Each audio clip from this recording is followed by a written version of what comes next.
Omurebezi wa Nkole Associate Professor Right Reverend Dr. Sheldon Mwesigwa ebi nebinde yabigambira Abakristaayo abayiteranira akanisa ya Kyamugoranyi omugreeta MBARARA akidikonare uko yabayibembiremu omukoro gukamya abaronde 12 omudini y'Abakristaayo uko yagaruka yabyara ibare ange y'Abakristaayo bombekire omurisa wa Kyamugoranyi no kusimara hange izoberi na no kutaha enjweji n'umureberezi witu ubudutasiyamu kandi enjweji sima Abakristaayo habo kuba batire mu sente nyingi miliyoni zihigana 80 ezigira hanjweji twebazarahanga ugu yagaruka yatekereza n'Abakristaayo ayabandize okurebera Paul K Bakyenga Archbishop ofile Bakatoliki wakweta Paul Bakyenga kana birahezo bwinji omukereza nyoka baza kumanya njomwiji actually kamanya takabire bishop so kandi shoma mukono ni shoma kwabwe nazagaba ayabira principle wabeja babiri batende kokuba abafaza actually olambati na wakali omwiji umukoleje Biishopu Sheldon Mwesigwa nagira ngo emutwarize yo wabiroho Aakibiishopu wa Archdiocese Paul K Bakyenga negesa omwebembezi wena na munongo w'ediini ngw'ediini atakikiriza okumukoza enshobi kokali ko cyabere nkikora but nanira kuboleka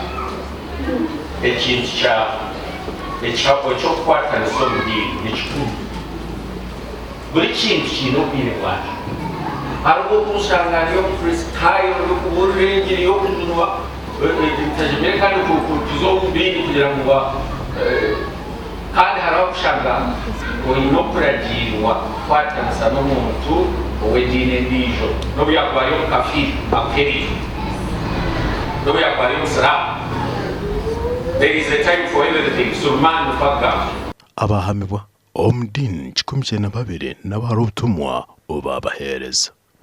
amajye kubasha kushoteninga amagaraganya ebiraje b'umushobera yo amajyango tari banubwishuka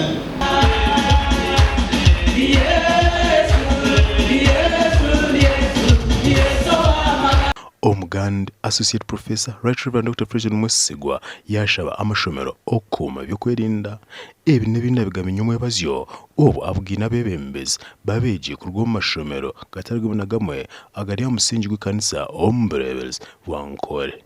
bino mugisha gukwebembera batayi babo bakwereza mugisha gukwebembera nikimanyisa ngo hati wazakurenga urundi obwebembezo obukoze seje nyesya nebuza kugera hibwakuta aho kwakorizo mu interview bari yagumana bareba ubwakategekaho okulja Reverend Kanuna Gasha Nkole Diocese ina mashomero 2 ariyaga 16 naga primary ananashit naga senior munani tashare n'amatendekero abiri ni farm institutes kandi kindi twantushere bagushemerere tubete ahabo kubantu kimanya as educationists kumanya ngo leaders abantu barigiremu bwe nabana bigi basya kandi abebembezi. To encourage you today that as you become an officer, don't put all your energy kuje tumwana hatre kanzi yomba administration then okebwa academically nazezo ntiyamba munonga kureba ngo abana b'amashomero gatakushana bashitama hamwe izona ntwamusha kusima tatito morohanga bishop utebekaniso mushomogu nkabebembezi babeji kushangana gutegesa munonga kuba abebembezi koko ryo mwembezi w'ishomero nobo ine cyane towekangu umwembezi w'ishomero nobwembezo bukurga ruhanga aba TV West ndisenyomo Gideon na Sengendo Abdukarim.